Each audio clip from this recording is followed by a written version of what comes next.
রামপালজি মহারাজ এমন একজন মহান সন্ত যিনি তার সদ্ভক্তি, তত্ত্বজ্ঞান, করুণা এবং সেবার মাধ্যমে সমাজে এক নতুন দৃষ্টান্ত স্থাপন করেছেন। সন্ত রামপালজি মহারাজের নেতৃত্বে তার সকল সতলোক আশ্রম থেকে সমাজ কল্যাণের অসাধারণ কাজ সমাজকে সোনালী ভবিষ্যতের এক নতুন আশা দেখিয়েছে। সন্ত রামপালজি মহারাজের কাছ থেকে নাম দীক্ষা গ্রহণের পর লক্ষ লক্ষ মানুষের ক্যান্সার, এইডস ইত্যাদির মতো দুরারোগ্য রোগ সেরে গেছে।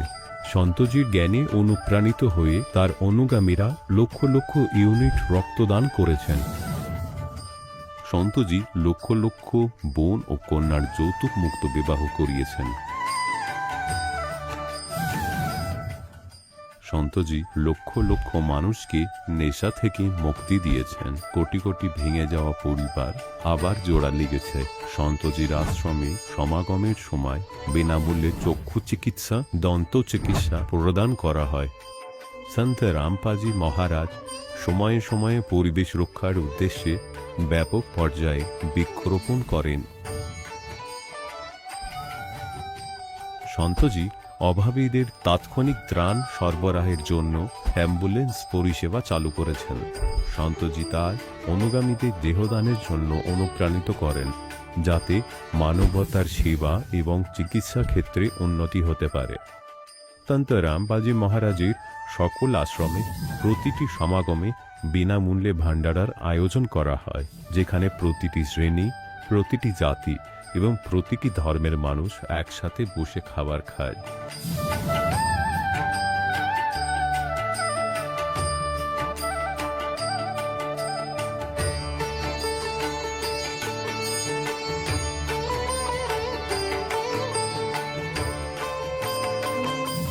সন্ত রামপালজি মহারাজের অন্নপূর্ণ অভিযান গরিব ও অসহায় মানুষের জীবনে এক নতুন শক্তি ও আশার সঞ্চার করেছে। বাড়ি বাড়ি খাদ্য সামগ্রী এবং প্রয়োজনীয় সাহায্য পৌঁছে দিয়ে সন্ত রামপালজি মহারাজ মানুষকে দুঃখ ও অসহায়তার সঙ্গে লড়াই করার ক্ষমতা দিয়েছেন।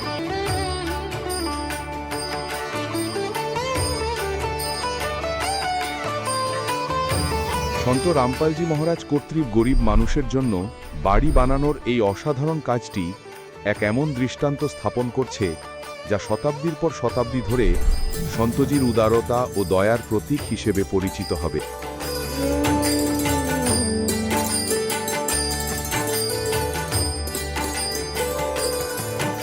সন্ত রামপালজি মহারাজের আশ্রমে হাজার হাজার বয়স্ক মানুষ সম্মান এবং ভালোবাসার সাথে জীবনযাপনের সুযোগ পান। তাদের খাওয়া, থাকা এবং স্বাস্থ্যের সম্পূর্ণ দায়িত্ব সন্ত রামপালজি মহারাজ গ্রহণ করেন। অনাথ শিশুদের জন্য সন্ত রামপালজি মহারাজের সকল আশ্রম কোনো আশীর্বাদের চেয়ে কম নয়। এখানে শিক্ষা, সংস্কৃতি এবং ভবিষ্যতের জন্য উন্নত সুযোগ প্রদান করা হয়। বন্যা হোক, ভূমিকম্প হোক বা মহামারী, সন্ত রামপালজি মহারাজ এবং তার অনুগামীরা সবসময় অসহায় মানুষের জন্য সবার আগে দাঁড়িয়ে থাকেন। কোভিড মহামারীর সময় সন্ত রামপালজি মহারাজের আশ্রম থেকে কোটি কোটি মানুষের জন্য খাবার, ওষুধ এবং জীবন রক্ষাকারী সামগ্রী সরবরাহ করা হয়েছিল। দরিদ্রদের সাহায্য হোক বা কোনো শোষিত ও নিপীড়িত শ্রেণীর অধিকার ও সম্মানের লড়াই, সন্ত রামপালজি মহারাজ সবসময় তাদের কণ্ঠস্বর সরকারের কাছে পৌঁছে দিয়েছেন এবং তাদের যথাযথ ন্যায় বিচার প্রদানে গুরুত্বপূর্ণ ভূমিকা পালন করেছেন। সমাজে আধ্যাত্মিক এবং সামাজিক মূল্যবোধ সম্পর্কে সচেতনতা বৃদ্ধিতে সন্ত রামপালজি মহারাজ প্রতিটি পদক্ষেপে মানবতার সত্যিকারের সেবক হিসাবে প্রমাণিত হয়েছেন। সন্ত রামপালজি মহারাজের জীবন আমাদের শেখায় যে সত্যিকারের সেবা হলো সেই সেবা যা নিঃস্বার্থভাবে করা হয়। আসুন আমরা সেই মহান সেবার কাজে এই মহান সাধকের সাথে যুক্ত হই এবং সন্ত রামপালজি মহারাজের কাছ থেকে নাম দীক্ষা নিয়ে আমাদের জীবনকে ধন্য করি।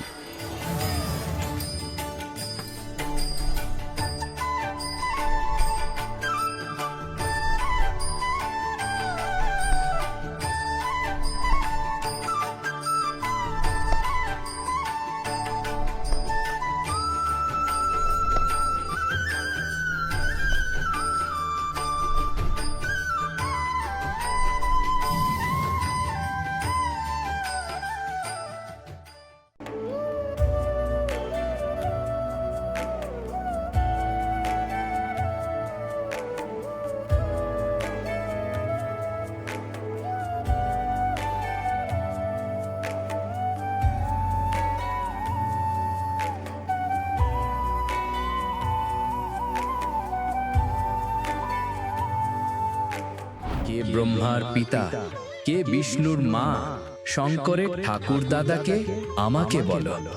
এই সব জানতে হলে অনুগ্রহ করে শুনুন জগৎগুরু তত্ত্বদর্শী সন্ত রামপালজি মহারাজের অমৃত প্রবচন, সমস্ত পবিত্র ধর্মের পবিত্র শাস্ত্রের আধারে।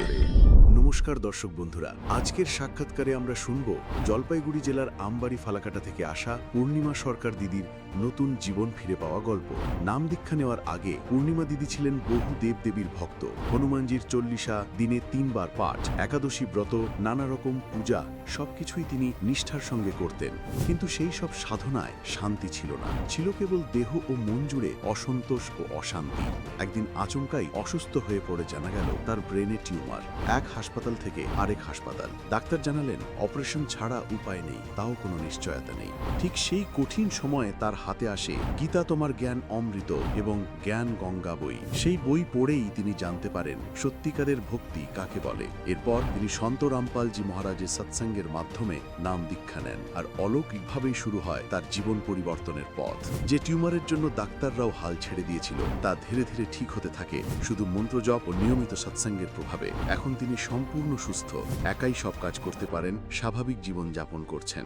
এত বড় এক অলৌকিক পরিবর্তনের সাক্ষী হতে চলেছেন আপনিও। চলুন শুনে নেওয়া যাক পূর্ণিমা দিদির মুখেই তার এই অবিশ্বাস্য জীবনযাত্রার গল্প। নমস্কার। নমস্কার, আপনার নাম? আমার নাম পূর্ণিমা সরকার। আপনি কোথা থেকে এসেছেন? আমি জলপাইগুড়ি জেলা আমবাড়ি ফালাকাটা থেকে এসেছি। সন্ত রামপালজি মহারাজের কাছ থেকে নাম দীক্ষা নেওয়ার আগে আপনি কি কি ভক্তি সাধনা করছিলেন? সন্ত রামপালজি মহারাজের থেকে নাম দীক্ষা নেওয়ার আগে আমি হিন্দু ধর্মের পরম্পরাগত যেসব দেবী দেবতাদের পূজা হয় সেগুলো করতাম, আর ব্রত রাখতাম, তারপরে একাদশীর উপাস করতাম, এইসবই করতাম। এইসব করতে করতে তারপরে আমাকে একজন বলে আবার যে হনুমানজির পূজা করা নাকি খুব দরকার, তাই আবার হনুমানজির পূজা করা শুরু করে দিই। দিনের মধ্যে 3 বার করে চল্লিশা পড়তাম, আর 700 বার করে ওর চল্লিশা মন্ত্র করতাম, এগুলোই করতাম। আপনি বললেন যে আপনি হনুমানজির ভক্তি সাধনা করছিলেন, এছাড়াও বহু দেবী দেবতার ভক্তি সাধনা করছিলেন। তাহলে এই দেবী দেবতার ভক্তি সাধনা করে আপনার কি লাভ হয়েছে? এই দেবী দেবতাদের ভক্তি সাধনা করে এবং হনুমানজির পূজা করে আমার কোনো লাভই হয়নি, বরঞ্চ আমি কোনো শান্তি পেতাম না। সংসারে প্রচুর অশান্তি ছিল, এই অশান্তির মধ্যে ভুগতাম। আর মানসিক অশান্তি তো ছিলই, তাছাড়া সাংসারিক অশান্তি এইসব ছিল, আর কোনো শান্তিই পাইতাম না। এর অনেক খোঁজ করতাম, কিন্তু কোনো শান্তির, হয়তো এই দেবতাদের পূজা করলে হয়তো শান্তি পাবো, কিন্তু না, কোনো দেবতারই পূজা করে আমি কোনো শান্তি পাইনি। আপনি বললেন যে আপনি অনেক ভক্তি সাধনায় করতেন, তাহলে সন্ত রামপালজি মহারাজের স্মরণে আপনি কিভাবে আসলেন? সন্ত রামপালজি মহারাজের স্মরণে আসার কারণ হচ্ছে আমি একদিন পুজো করতে করতে হঠাৎ অসুস্থ হয়ে পড়ি, আর এতটাই অসুস্থ হয়ে পড়ি যে বমি হতে থাকে শুধু, আর একদম অজ্ঞানের মতো হয়ে যায়। তারপরে আমাকে ডাক্তারের কাছে নিয়ে যাওয়া হয়। সেখানে ডাক্তার দেখে বলে যে একে তোমরা বাইরে নিয়ে যাও, এখানে এর চিকিৎসা হবে না। তারপরে ওরা আমাকে সদর হাসপাতালে নিয়ে যায়, গাড়ি ভাড়া করে সদর হাসপাতালে নিয়ে যায়। নিয়ে যাওয়ার পরে ওখানে ডাক্তার চেক করে বলে যে এর হচ্ছে ব্রেন টিউমার, আর এই চিকিৎসা এখানে হবে না। তাই ওরা আমাকে আবার সদর হাসপাতাল থেকে আবার হচ্ছে মেডিকেলে রেফার করে দেয়, মেডিকেল কলেজে। সেখানেও মেডিকেল কলেজেও ওরা সব চেক করার পরে বলে এই চিকিৎসা এখানে হবে না, হয় নার্সিংহোমে নিয়ে যান, আর না হয়তো বাইরে নিয়ে যান। তারপরে ওরা, আমার ছেলে হচ্ছে রিপ্রেজেন্টেটিভ ছিল, ও হচ্ছে অনেক ডাক্তারদের সাথে চেনা জানা ছিল, তাই ডাক্তারদের সাথে যোগাযোগ করে একটা নার্সিংহোমের খোঁজ পায়, সেখানে নিয়ে আমাকে ভর্তি করার ফলে তারপরে হচ্ছে ওইখানে ওরা সব চেক করার পরে বলে যে এই টিউমার এতটাই হয়ে আছে যে ইমিডিয়েট অপারেশন করতে হবে। আর সব এমআরআই সব করা হয়, আর সব রিপোর্ট করা হয় ওই রাত্রেই। আর ওই সময়টা আমি হচ্ছে একদমই বেহুশ ছিলাম, আমি কিছুই জানতাম না। তখন না জানার ফলে আমার যখন জ্ঞান ফিরে তখন রাত্রি 1টা বাজে। ওই একটার সময় জ্ঞান ফেরার পরে আমি হঠাৎ দেখি আমি নার্সিংহোমে ভর্তি। আমি তখন অবাক হয়ে যাই, কী ব্যাপার, আমার সাথে কী এমন হলো যে আমি নার্সিংহোমে ভর্তি। তারপরে ওই নার্সিংহোম থেকে আমার মেয়ে ওখানে ছিল, আমার মেয়ে আমাকে সব বললো যে এই ব্যাপার। আর তখন আমার শুধু কান্না পাচ্ছিল শুধু, যে কি হবে এখন। তারপরে সব শোনার পরে ভাবলাম যে কি হবে এখন। তখন ওরা আমাকে বললো যে ডাক্তার 6 লাখ টাকা চাইছে এই অপারেশন করার জন্য, শুধু অপারেশন করার জন্য। তখন হচ্ছে 6 লাখ টাকা দেওয়ার মতন ক্ষমতা আমাদের ছিল না। তারপরে আমার মেয়ে জামাই ওরা হচ্ছে রাজি হয় টাকা দেওয়ার জন্য। তারপরে ভাবে ওরা নিজেরা হয়তো আলোচনা করে জানতে করছে, ঠিক করলো যে এত টাকাও দেওয়া হবে, আবার কোনো গ্যারান্টি নাই যে ভালো হবে কি না। তখন ওরা বাইরে নিয়ে যাওয়ার সিদ্ধান্ত নেয়। তারপরে আমাকে পরের দিন 8টার সময় হচ্ছে ওই নার্সিংহোম থেকে বের করে নেয়। বের করে নিয়ে আমার মেয়ের বাড়িতে রাখাকালীন তারপরের দিন প্লেনের টিকিট কেটে আমাকে নিয়ে যায় হচ্ছে ব্যাঙ্গালোরের নিমান্স হাসপাতালে, সবথেকে বড় নিমান্স হাসপাতালে। ওখানে নিয়ে যাওয়ার পরে ইমার্জেন্সিতে নিয়ে যাওয়ার পরে ওখানেও ডাক্তার এই রিপোর্ট দেখে আর আমার পরিস্থিতি দেখে অপারেশন করার জন্য রেডি হওয়ার পরে একদম আমাকে নিয়ে যায়, অপারেশন রুমে নিয়ে যায়। তারপরে অপারেশনের সব ড্রেস পরানো হয়, অপারেশনের বাদবাকি যে অপারেশন করার আগে যে কাজ সেগুলো সব করা হয়। আমার ছেলেকে কি যেন কিনতেও বলে, সবও কিনে নিয়ে আসলো।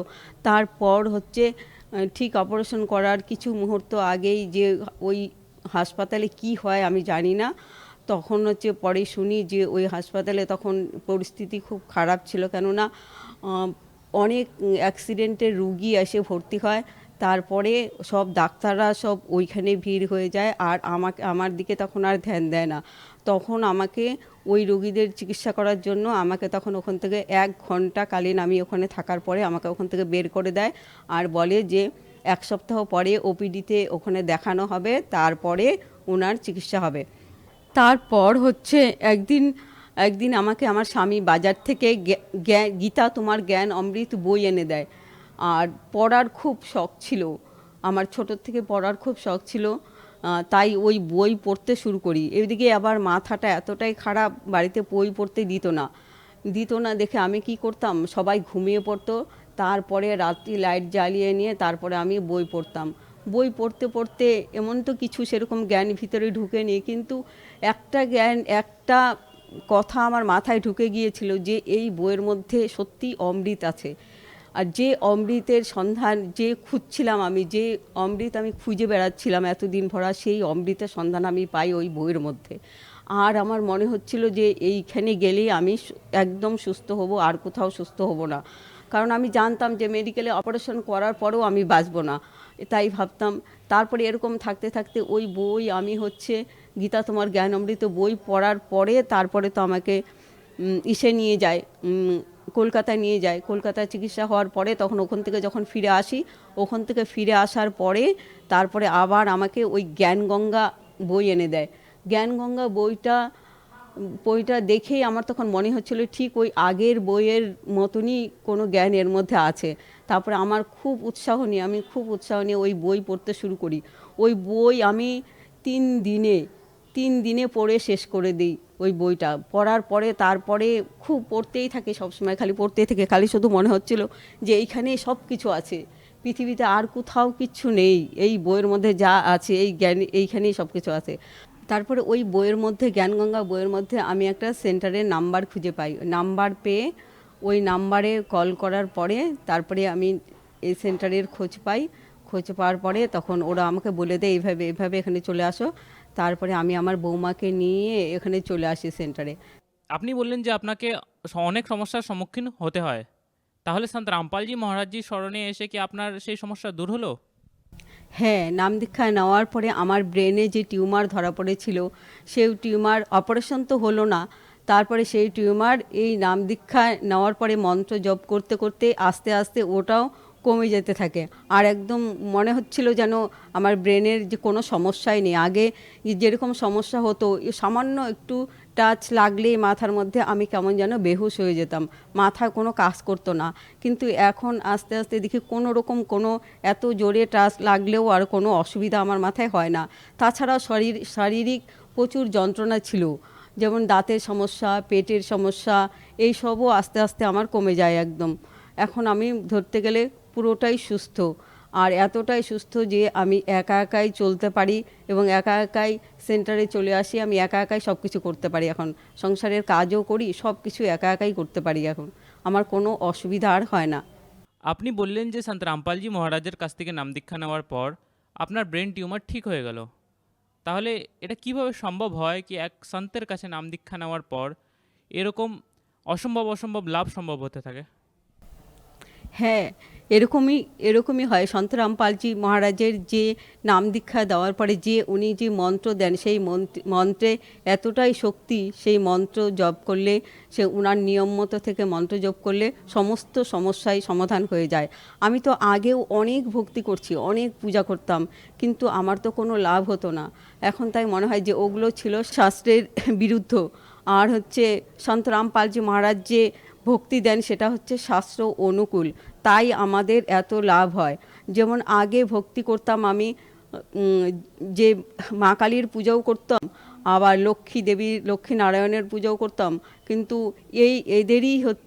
এদেরই হচ্ছে মন্ত্র দেন ভগবান, কিন্তু সেগুলো হচ্ছে শাস্ত্র অনুকূলভাবে, আর এগুলো ছিল সবই শাস্ত্রের বিরুদ্ধ, তাই আমাদের একদমই কোনো লাভ হতো না।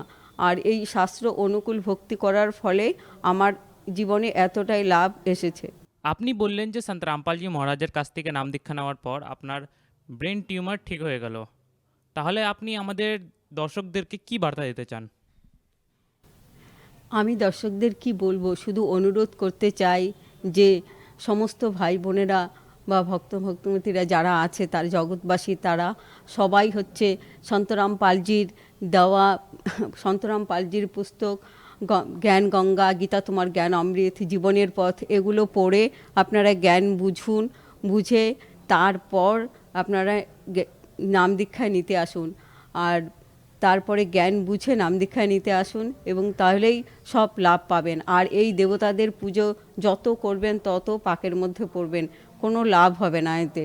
এই অনুরোধটুকুই করতে চাই আপনাদের কাছে যে আপনারা জ্ঞানগঙ্গা পুস্তক পড়ে বুঝার চেষ্টা করুন, বুঝুন ভালো করে, তারপর আপনারা নাম দীক্ষা নিয়ে তারপরে আপনাদের জীবনের কল্যাণ করুন। সন্ত রামপালজি মহারাজের কাছ থেকে নাম দীক্ষা কিভাবে প্রাপ্ত করা যাবে? সন্ত রামপালজি মহারাজের নাম দীক্ষা প্রাপ্ত করার জন্য খুবই সহজ।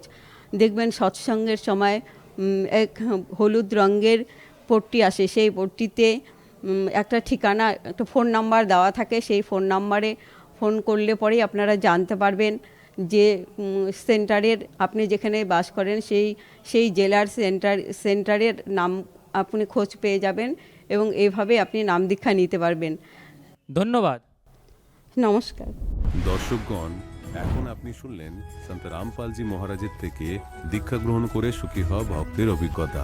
এখন দেখুন জগৎগুরু তত্ত্বদর্শী সন্ত রামপালজি মহারাজের মঙ্গল প্রবচন।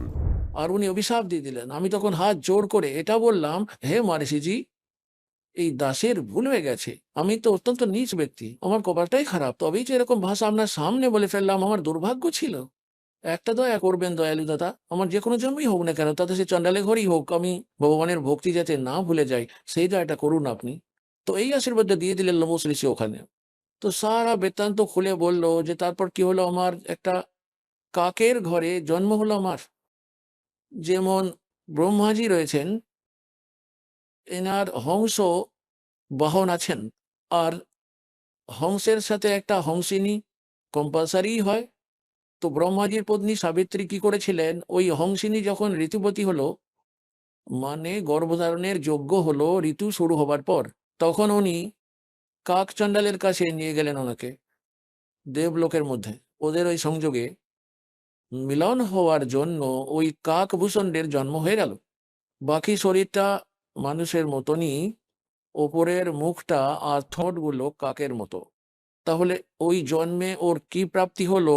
ও যখন কাকভূষণ্ড রূপে জন্ম নিল, তখন ও বলে আমাকে যোগজিৎ নামক এক মহাপুরুষ এসে সাক্ষাৎ করেন। ওই পরমাত্মা যেমন এই দাস আপনাদেরকে সৎসঙ্গের মাধ্যমে নিরূপণ করে দেখিয়েছে যে ওই পরমাত্মা নিজে এসে ভালো আত্মাদের যথার্থ জ্ঞান দেন। তখন উনি বললেন আমাকে যোগজিৎ নামক এক সন্ত নিজে এসে দেখা করেন, যিনি আমাকে ওই পরমাত্ম তত্ত্বের জ্ঞানটি দিলেন। উনি আমাকে এমন মন্ত্র দিলেন যে আমার এরকম স্থিতি হয়ে গেল, অনেক যুগ পর্যন্ত অমর শরীর হবে। এখন কাকভূষণেরও মৃত্যু হবে, কেননা এখন এই যে সময়টি, এই সময়টিতে যদি কাকভূষণের জন্ম হতো তাহলে ওনার মুক্তি সম্ভব হতো। এখন যে প্রসঙ্গটি আজ চলছে যে দুই প্রকারে মানব শরীর প্রাপ্ত হয়, যেমন পরমাত্মার জন্য হন্য হয়ে ঘুরে বেড়াচ্ছিলেন আর এখন এখানে এসে গেছেন। আপনারা তো অনেক পুণ্যকরী প্রাণী আছেন, পূর্ব জন্মেও আপনারা মনুষ্যই ছিলেন। আর মনুষ্যের মতো স্বভাব আপনাদের, যেখানে বলা হয় লাইন লাগাতে সেখানেই লাইন লাগিয়ে নেন, যেখানে বলা হয় এখানে লাইনে এরকম করে বসে যাও, ওখানে চলে যাও, এটা করিয়ে নাও, তাহলে ব্যাপারটা হলো যে আপনারা সভ্য হয়ে গেছেন। এইরকম ব্যক্তিদের তো খুব শীঘ্রই জ্ঞানপ্রাপ্ত হয়ে যায়, আর এদেরকে খুব তাড়াতাড়ি তৈরি করে নেওয়াও যায়, যেমনটি সন্ত ঢেলে সাজাতে চান। আপনাদের মধ্যে বেশি নোংরা ছিল না, বেশি ময়লা কাপড় জামা হলে দবিকে খুব বেশি বেশি প্রচেষ্টা করতে হয়, সাফ তো ওইগুলিও হয়ে যাবে। তাহলে এই রকমের এদের অবস্থা, যে দ্বিতীয় প্রকারের ব্যক্তিরা ওদের উপরেও পরমাত্মার দয়া হবে, কেননা জায়গায় জায়গায় ভগবানের চর্চা চলছে, টিভিতে সৎসঙ্গ চলছে। একটাই ঘরে 4 জন সদস্য আছে, 3 জন তো নাম নিয়ে নিয়েছে, একজন শুনি না। ও তো মনুষ্যজনী থেকে আসা প্রাণী নয়, কোনো পূর্ব সংস্কার থাকার জন্য জুড়ে গেছে। কিন্তু ধীরে ধীরে কি হবে, যখন এই পুরো পরিবারটাই জুড়ে গেছে, পরমাত্মার বাণী চলছে, ওর ওপর ওই বাণীরও প্রভাব পড়বে। আজ পুরো বিশ্ব পরমাত্মার চরণে একবার আসবে আর সববার কল্যাণ হবে, তা সে যে প্রকারই জন্ম হোক না কেন। বলো সদ্গুরুদেব কি জয়।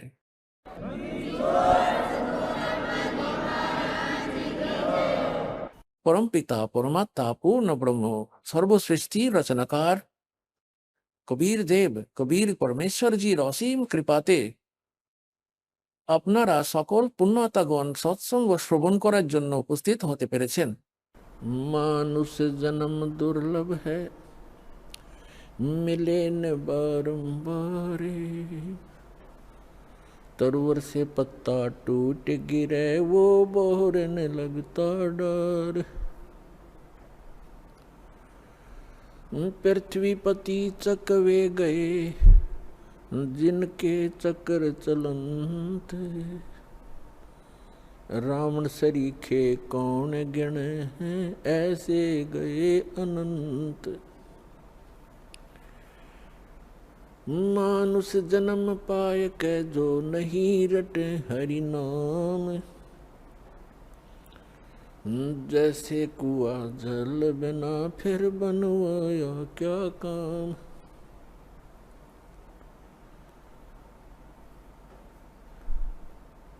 राम नाम की लूट है लूटी जाते लूट, पीछे फिर पछताओगे हे प्राण जहांगे छूट।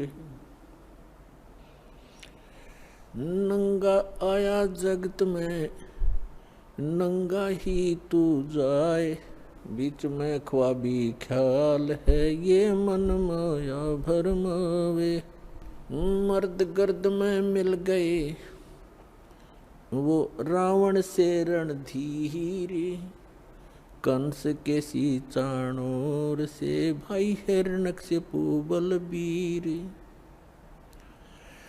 तेरी क्या बुनियाद है जीव जन्म धर लेते, गरीब दास हरि नाम बिना तेरा खाली रह जा खेत।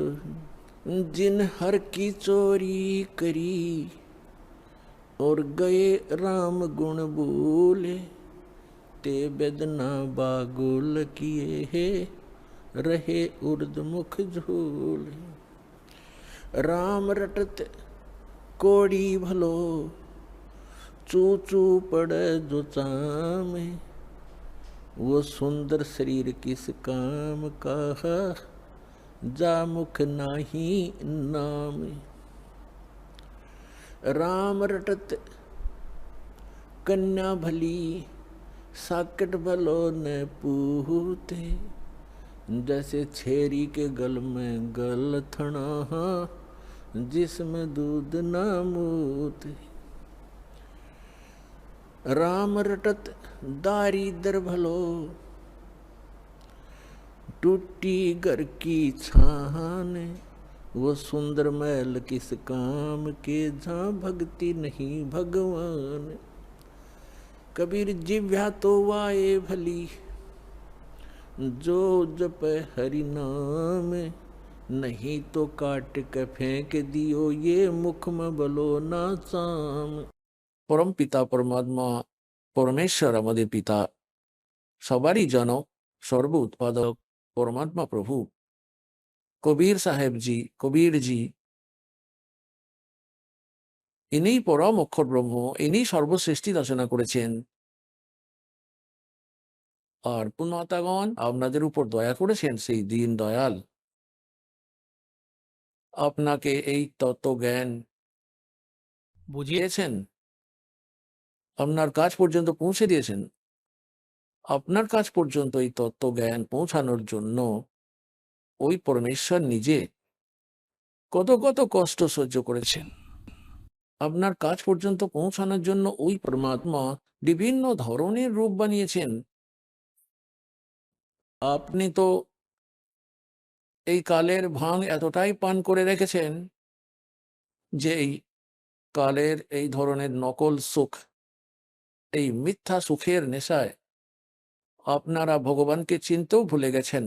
परमेश्वर बोलें, मैं रोवत हूँ सृष्टि को, सृष्टि रोवे मोहे, गरीबदास इस वियोग को समझ न सकता कोई।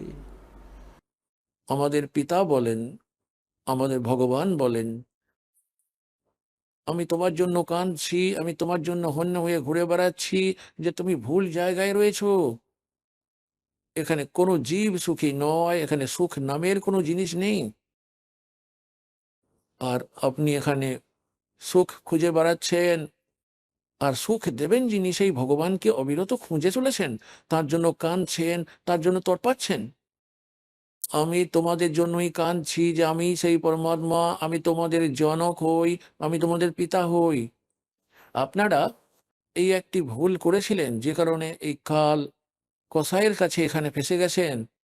কারো পুত্রকে মেরে দিচ্ছে, কারো পুত্রী বা আত্মীয় স্বজন, কারোর জমাতাগত, কেউ ক্যান্সার পীড়িত, কারোর পা কেটে ফেলতে হয়েছে, কারোর ক্যান্সার হয়েছে, কোনো কুষ্ঠ রোগে ভুগছে। আর বাকি লোকেদের ভাবনা যে আমরা তো বেশ আছি। যদিও বা আজ আপনার কোনো রোগ নেই, কাল আপনার মৃত্যু ঘটে যায় আর আপনি গাধা হয়ে যান, তাহলে কি চাই বেশ আছেন আপনি? সেজন্য পরমাত্মা স্মরণ করিয়ে দেন, कबीर ये माया अटपटी, सब गट आन अड़ी, किस किस को समझाऊं, या कुए भांग पड़ी। পরমাত্মা বলেন যে কাকে কাকে আর বোঝাবো, এই কাল ভগবান তো এই নকল সুখের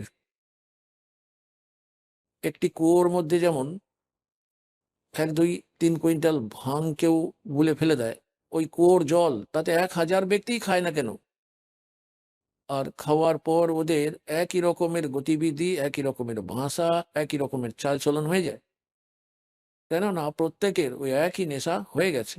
তাহলে এই কাল ভগবান এই ত্রিগুণময়ী মায়ার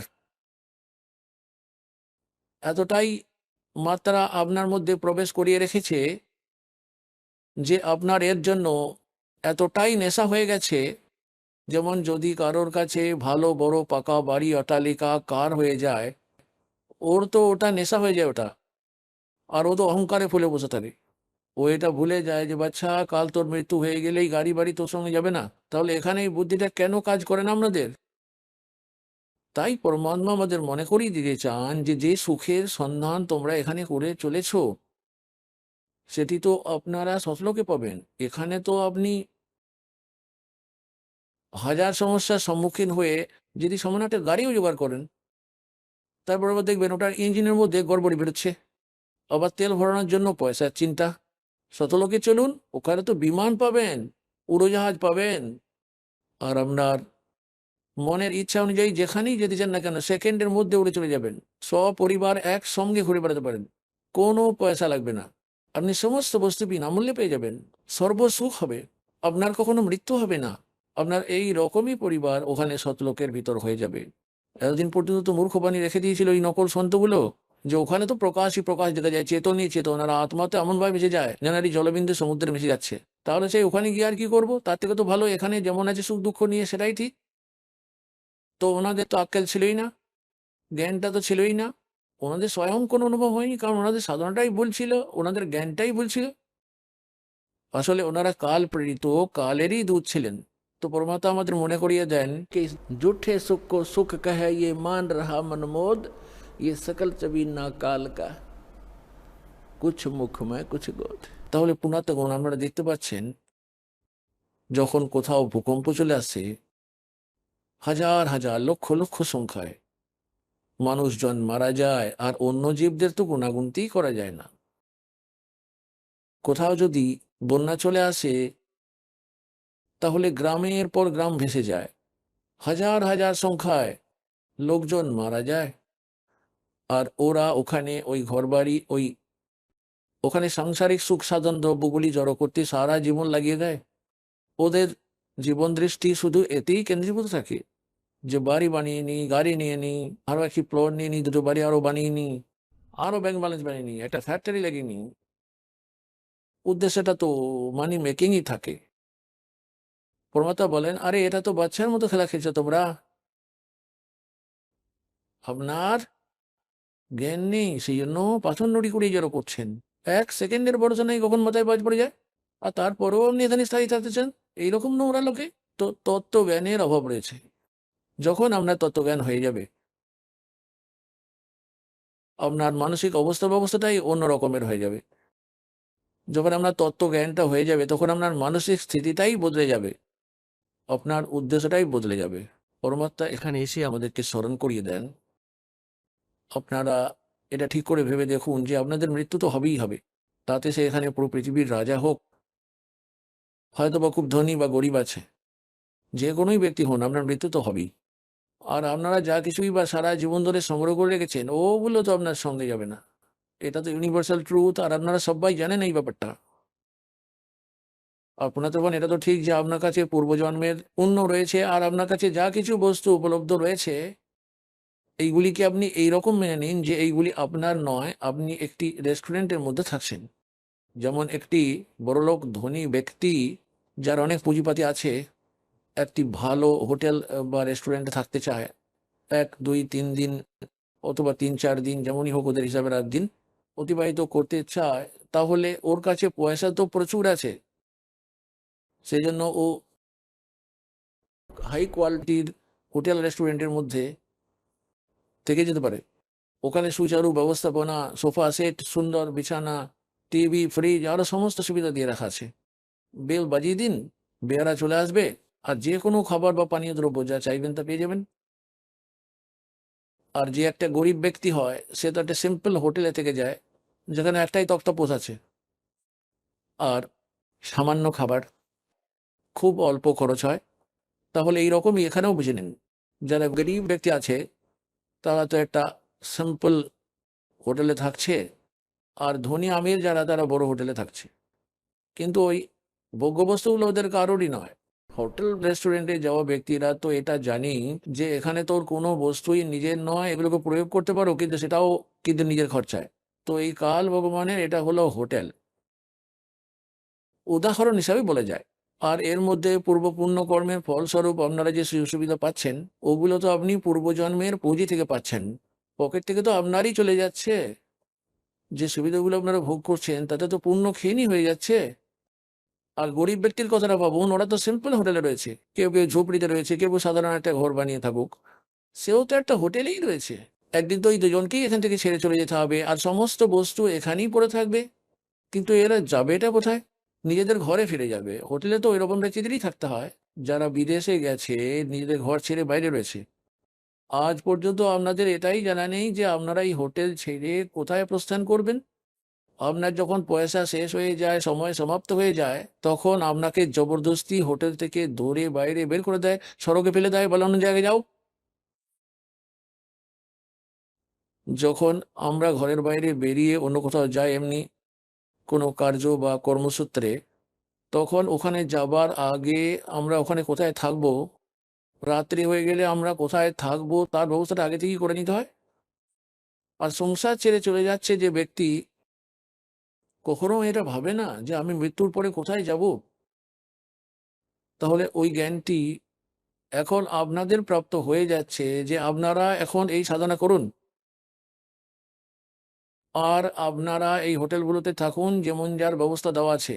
ঠিক আছে, ধনী যদি হন তাহলে ওই ব্যবস্থাগুলো প্রাপ্ত করুন, নির্ধন হলে যেমনটি আপনার ব্যবস্থা আছে তার মধ্যে থেকেই ব্যবস্থা করুন। দুজনে কি দুটো ভাত অথবা দুটো রুটি খেতে হয়, তাতে সে গরিবই হোক বা ধনীই হোক। আর একটা চারপায়ের উপরেই শুতে পারে একটা ধনী, তিন তিনটে চারটে চারটে চারপায়ের উপরে নয়। তাও একটা কোনাতে, তাদের 10টা রুম থাকুক না কেন একটা বড় অট্টালিকাতে, একটা বাড়িতে একটা রুমে একটা তক্তাতে 3.5 বাই, পরমাত্মা তো বলেন क्या चढ़ावा मेंढिया और लंबी भीत उसार गरता 3.5 हाथ गणाता 4.25।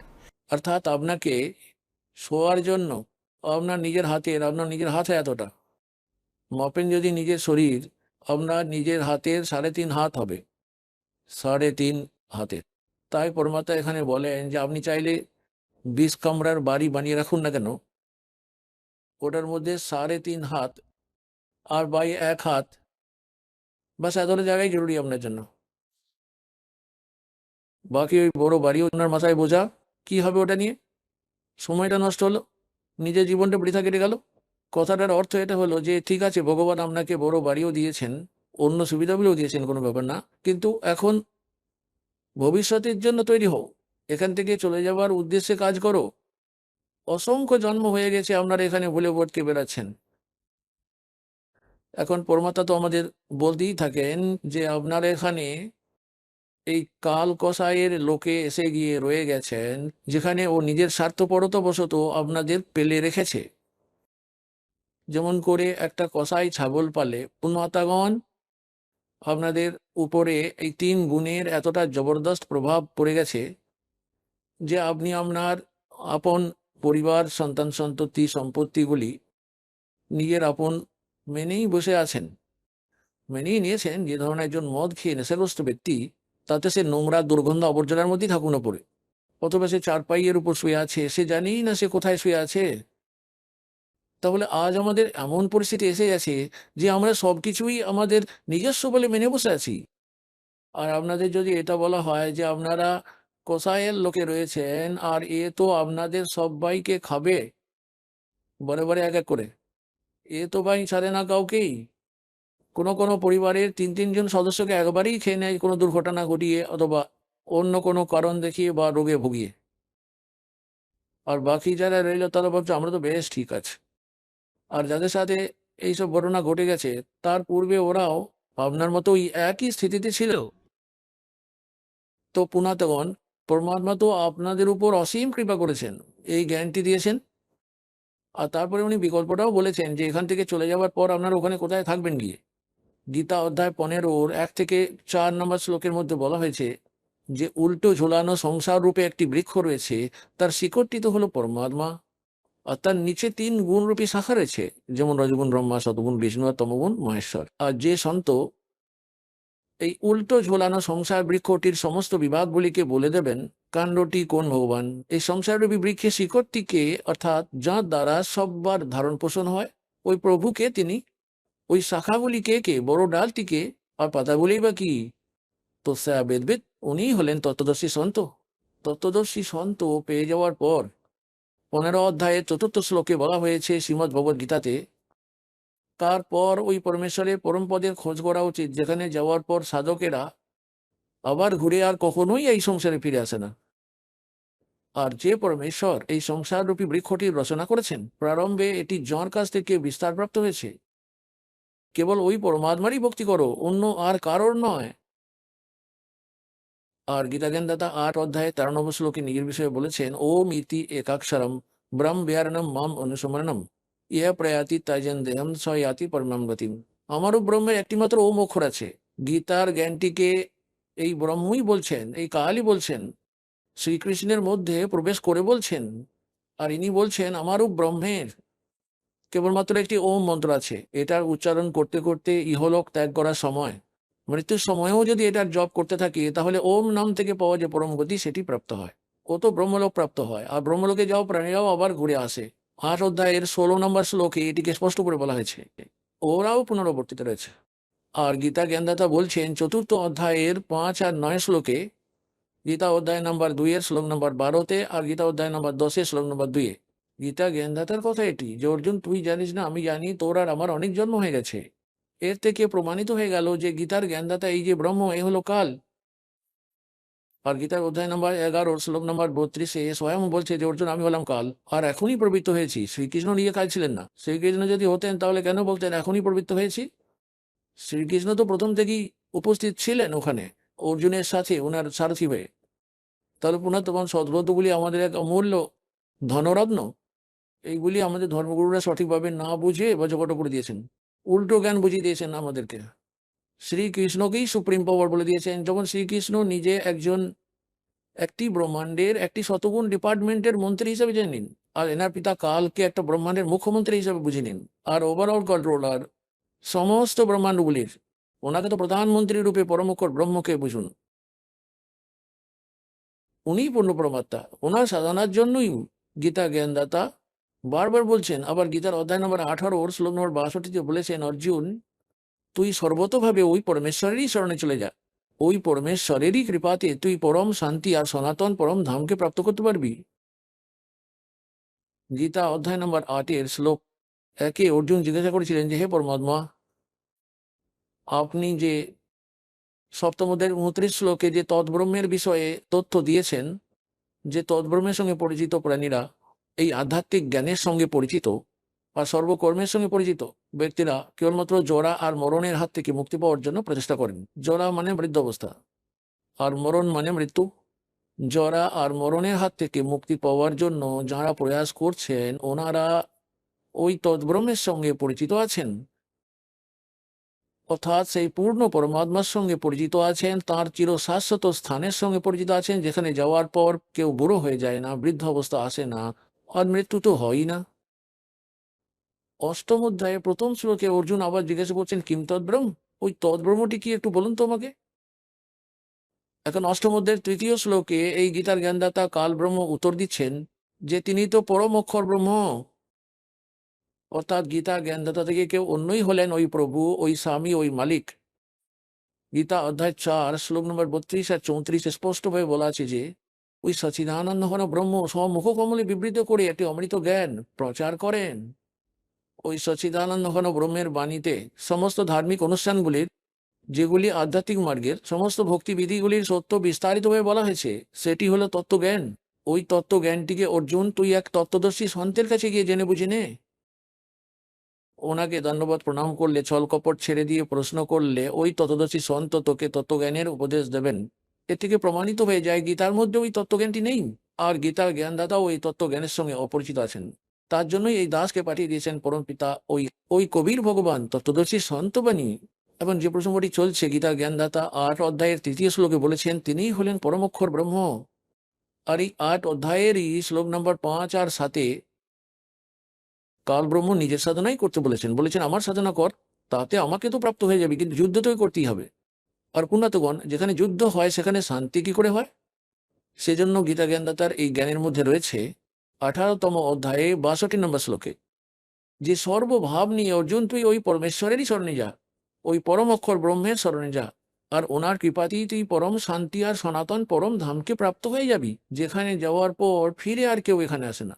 আরো দেখুন, গীতা জ্ঞানদাতা 8 অধ্যায়ের শ্লোক নম্বর 8, 9 আর 10-এ বলেছেন যে ওই সচ্চিদানন্দ ঘন ব্রহ্মের সাধনা ভক্তি করা প্রাণী সাধক ভক্তির শক্তি দিয়ে, ওই যোগের বল দিয়ে, যোগ মানে সাধনার বল দিয়ে, ভক্তির শক্তি দিয়ে, ওই মন্ত্র দ্বারা উপার্জিত ভক্তির শক্তি দিয়ে ওই পরমাত্মাকে সচ্চিদানন্দ ঘন ব্রহ্মকে, অর্থাৎ পরম অক্ষর ব্রহ্মকেই প্রাপ্ত হয়ে যায়। স্বয়ং নিজের মন্ত্র তো বলিয়ে রেখেছেন 8 অধ্যায়ের 13 নম্বর শ্লোকে যে আমারও ব্রহ্মের শুধু একটি ওম অক্ষর আছে, নাথিং এলস। ওম নমঃ শিবায় বা ওম ভগবতে বাসুদেবায় নমঃ, এইগুলো কোনো মন্ত্র নয়। এইগুলি তো বাচ্চা ছেলে বলানোর জন্য খেলনা, মিষ্টি লজেন্সুস। 17 অধ্যায়ের 23 নম্বর শ্লোকে গীতা জ্ঞানদাতা শুধু সংকেত দিয়ে রেখেছেন যে ওই সচ্চিদানন্দ ঘন ব্রহ্মকে পাওয়ার 3টি মাত্র মন্ত্রের জপের নির্দেশ দেওয়া হয়েছে, অন্য আর কিচ্ছু নয়।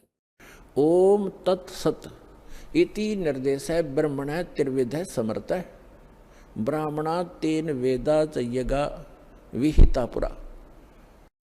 কেননা পরমাত্মা তো প্রত্যেক যুগেই আসেন, আর প্রত্যেক যুগেই নিজের যথার্থ জ্ঞানটি শোনেন। কিছু পুণ্য আত্মা তো তখনই ওনাকে স্বীকার করে নেন। সেজন্য বলা হয়েছে পুরাকালে অর্থাৎ প্রারম্ভকালের সময় পরমাত্মা যথার্থ জ্ঞানটি দেন, আর ব্রাহ্মণ মানে বিদ্বান পুরুষরা, বুদ্ধিমান ব্যক্তিরা ওই সময় ওই বিধি ব্যবস্থা অনুসারে যোগ্য সাধনা করতেন। আর তার কিছুদিন পর তারপর আবার কালী দূতেরা সক্রিয় হয়ে যান আর যথার্থ জ্ঞানটিকে সমর্থ করে দেন। গীতা জ্ঞানদাতা সেজন্য বলেছেন যে আমি পূর্বেই এই চির শাশ্বত জ্ঞানটিকে এই সবাইকে দিয়েছিলাম, আর তারপর সেটি কিছুদিন ধরে চলার পর লুপ্ত হয়ে গিয়েছিল, তাই পুনরায় আবার দিচ্ছি। তাহলে এখানে বলা হয়েছে ওম তৎসৎ। ওম তো ব্রহ্মের। গীতা অধ্যায় 15 শ্লোক 16-17-তে 3জন পুরুষের কথা বলা হয়েছে। একজন খর পুরুষ, অন্যটি অক্ষর পুরুষ। খর পুরুষ এ তো হলো কাল, এ তো হলো ব্রহ্ম, যার লোকে আমরা ফেসে বসে রয়েছি। একে কাল কসাইও বলা হয়। এনাকে বেদের যে জ্ঞাতা বলা হতো একই ব্রহ্ম বলা হতো। আর ব্রহ্ম কি এরা সুপ্রিম পাওয়ার বলতো। এদের তো অকক জ্ঞানও ছিল না। এ তো কেবল 21টা ব্রহ্মাণ্ডের স্বামী, মালিক, প্রভু, ব্রহ্ম। ব্রহ্ম মানে হচ্ছে ভগবান, স্বামী। তারপর আবার পরব্রহ্ম, এর থেকে পরে যেমন দাদা, পরদাদা, দাদা তার পূর্ববর্তী নেক্সট দাদা। এই হলো ব্রহ্ম, তারপরে পরব্রহ্ম। পরব্রহ্মকে অক্ষর পুরুষও বলা হয়, এই ব্রহ্মকে খর পুরুষও বলা হয়। অক্ষর পুরুষ 7 শঙ্খ ব্রহ্মাণ্ডের স্বামী। নীল পদ্মের পরে শঙ্খ আসে। 7 শঙ্খ ব্রহ্মাণ্ডের স্বামী, এনাকে অক্ষর পুরুষ বলা হয়। এনার আয়ু অনেক লম্বা, এই জন্যই একে অক্ষর পুরুষ বলা হয়।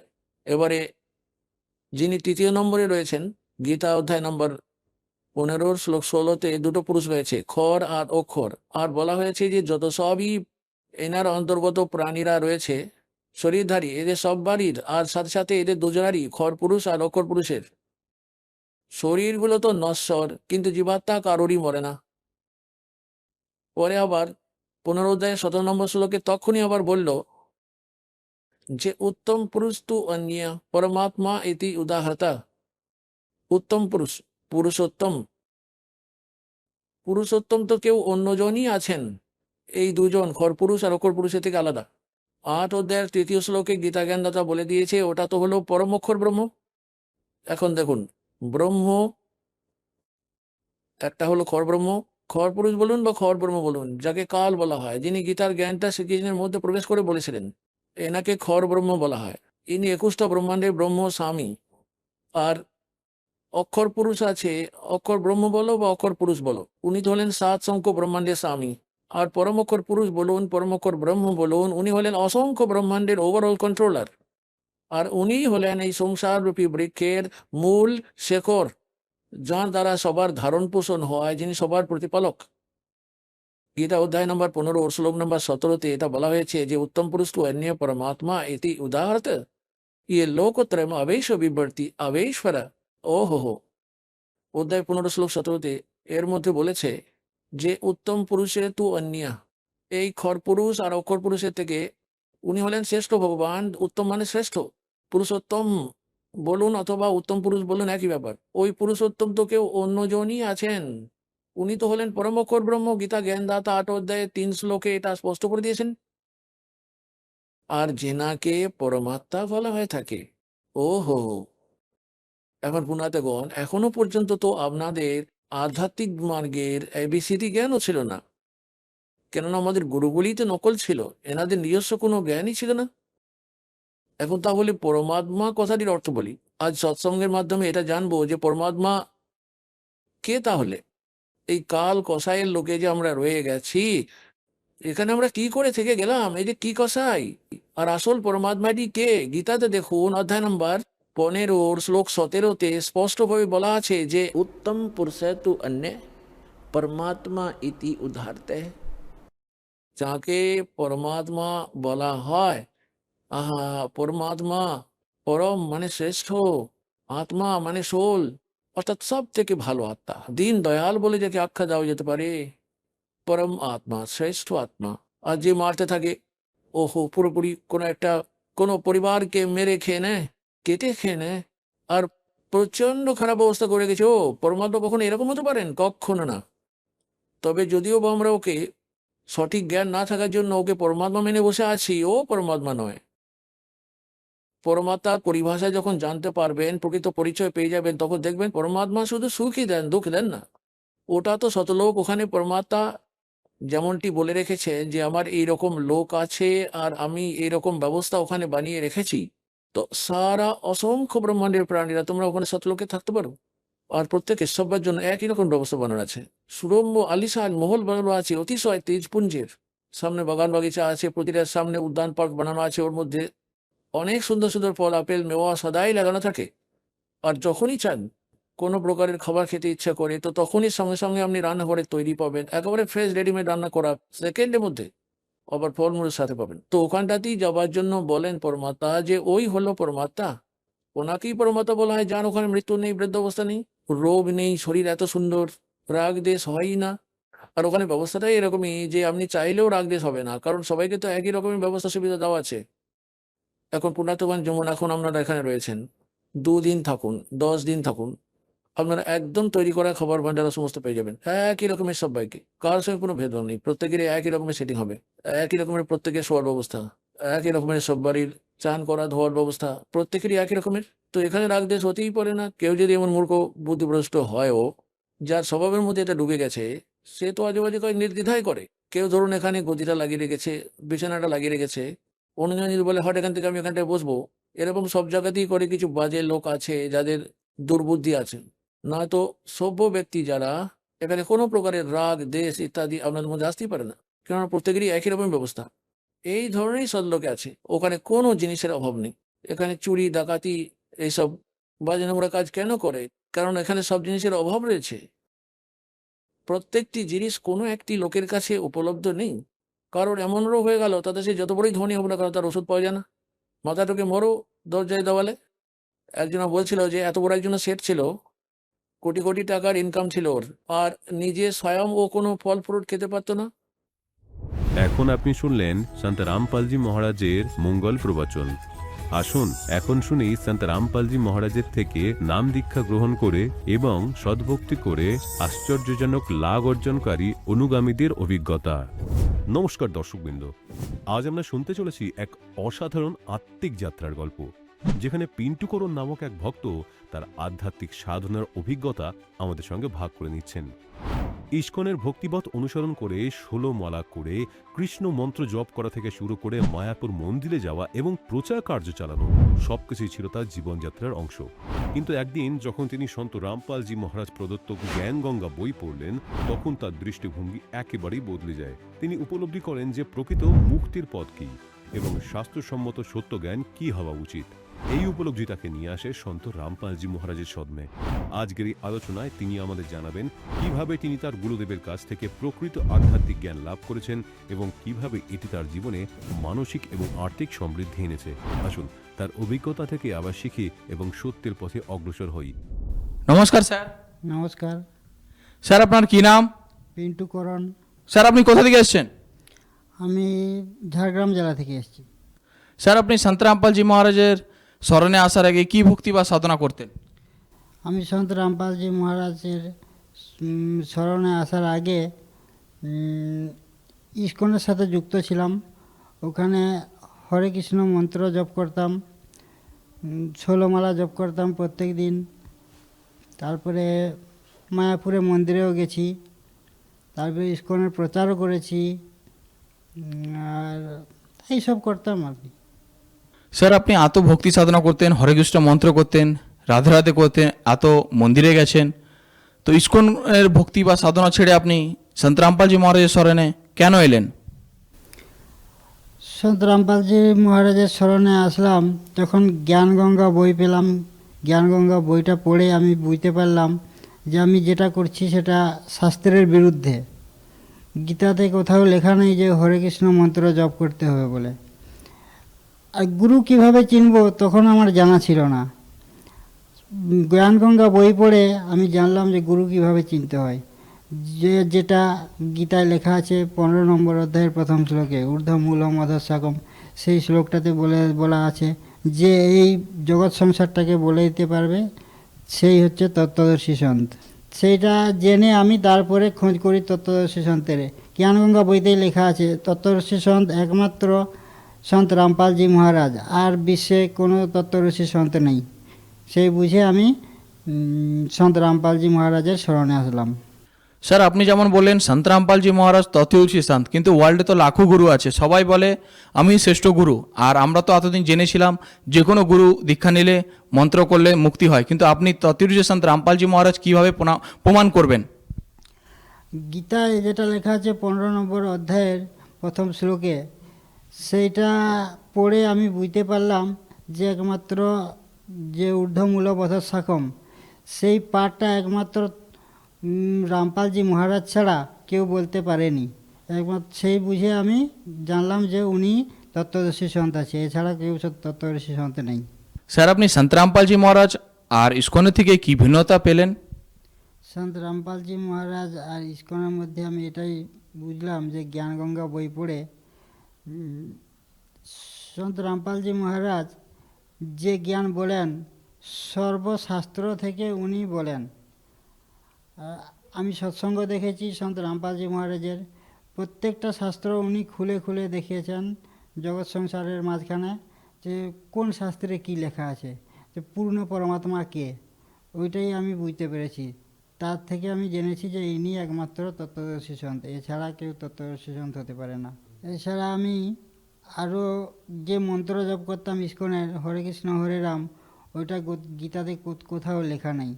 গীতাতে একমাত্র লেখা আছে যে ওং ইতি একাক্ষরম, ওইটা হচ্ছে ব্রহ্মের মন্ত্র ওইটা। আর একমাত্র যে মন্ত্র জপ করলে মুক্তি পাওয়া যায় সেটা হচ্ছে ওং তৎসৎ, এটা হচ্ছে সাংকেতিক। এটাকে বিস্তারিতভাবে বলতে পারেন একমাত্র তত্ত্বদর্শী সন্ত, এছাড়া কেউ বলতে পারেন না এটা। আর এক তত্ত্বদর্শী সন্ত হচ্ছেন সন্ত রামপালজি মহারাজ। আর এই ওং তৎসতের বিস্তারিতভাবে উনি একমাত্র জানেন, আর কেউ জানে না। সেই বুঝে আমি সন্ত রামপালজি মহারাজের কাছে দীক্ষা গ্রহণ করি। স্যার আমরা শুনেছি সন্ত রামপালজি মহারাজ যারা দীক্ষা গ্রহণ করে অনেক কিছু লাভ পায়, তো আপনি কি লাভ পেয়েছেন? সন্ত রামপালজি মহারাজের কাছ থেকে দীক্ষা গ্রহণ করলে প্রথম তো এটাই লাভ পেয়েছি, দীক্ষা গ্রহণ করার আগেই আমরা জানতে পেরেছি যে মুক্তির পথ কোনটা, সেটাই প্রথম লাভ। তারপরে দীক্ষা গ্রহণ করার পরে তো লাভ আছে, যেরকম আর্থিক সংকট ছিল আমার, আস্তে আস্তে সেটা উন্নতি হয়েছে। আরও মানসিক কিছু হয়েছিল, সেটারও অনেকে হয়েছে, ওটায় অনেক মানসিক শান্তি পেয়েছি আমি, মানসিক অশান্তিতে ছিলাম। সব থেকে বড় লাভ হচ্ছে আমি পূর্ণ পরমাত্মাকে পেয়েছি, এটা হচ্ছে সব থেকে বড় লাভ। এটা আধ্যাত্মিক জ্ঞান পেয়েছি, এটাও একটা লাভ। এছাড়া প্রতিদিন আমরা সন্ত রামপালজি মহারাজের কাছ থেকে লাভ পেতে থাকি। স্যার আপনি সমাজকে কি বার্তা দিতে চান? সমাজকে আমি তো বার্তা কিছুই দিতে পারি না, আমার কোনো সেরকম ক্ষমতা নেই। একমাত্র তত্ত্বদর্শী সন্তই পারেন সমাজকে বার্তা দিতে। সেই তত্ত্বদর্শী সন্তের সান্নিধ্যে এসে আমি সমাজকে এটাই বলতে চাই যে আপনারা সৎ ভক্তি করুন, জ্ঞানগঙ্গা বই পড়ে জ্ঞান বুঝুন এবং মুখ্য মন্ত্র নিয়ে মুক্তি লাভ করুন। এইটাই আমি সমাজকে বার্তা দিতে চাই। স্যার আপনাকে অনেক অনেক ধন্যবাদ। ধন্যবাদ।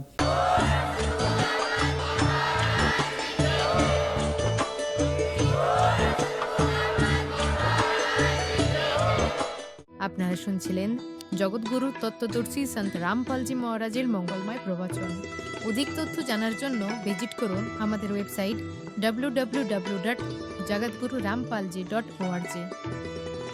সন্ত রামপালজি মহারাজের শুভাশীর্বাদে সম্পূর্ণ বিশ্বে 500-এরও অধিক নাম দীক্ষা কেন্দ্র আছে, যেখানে সন্ত রামপালজি মহারাজের দ্বারা অনলাইনে সম্পূর্ণ বিনামূল্যে নাম দীক্ষা দেওয়া হচ্ছে। আপনার নিকটবর্তী নাম দীক্ষা কেন্দ্রের ঠিকানা জানার জন্য যোগাযোগ করুন 91 888-291-4911 এ।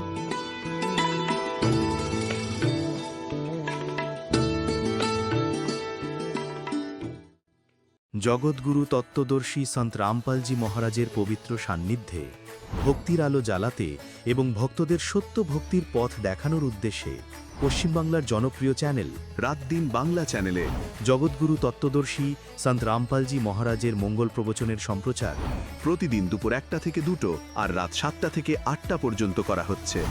এই সত্য ভক্তি পথকে গ্রহণ করার জন্য আরও বেশি করে এই সত্য সৎসঙ্গ সম্প্রচার দেখুন। এই সৎসঙ্গ প্রবচনের সরাসরি সম্প্রচার সন্ত রামপালজি বাংলা সৎসঙ্গ ইউটিউব চ্যানেল এবং সন্ত রামপালজি বাংলা সৎসঙ্গ ফেসবুক পেজেও দেখতে পারেন।